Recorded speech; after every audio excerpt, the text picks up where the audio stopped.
Մեր երկրի նորագույն պատմությունը ունեցել է փառավոր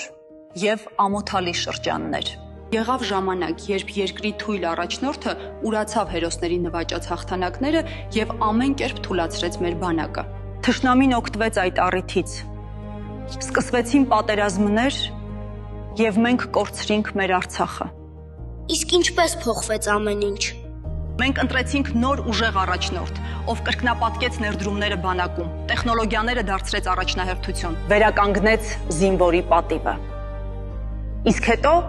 սահմանը դարձավ ապահով ու անվտանգ։ Ու մինչ այժմ մենք ունենք ուժեղ անվտանգություն եւ ուժեղ Հայաստան։ Իսկ այն թույլի բոլոր հետևորդներն իրեն անֆոլո արեցին եւ նա ստիպված ինքն իրեն էր հայելու մեջ սրտիկներ ցույց տալիս։ Իսկ մենք այլևս թույլ չենք։ Ուժեղ Հայաստան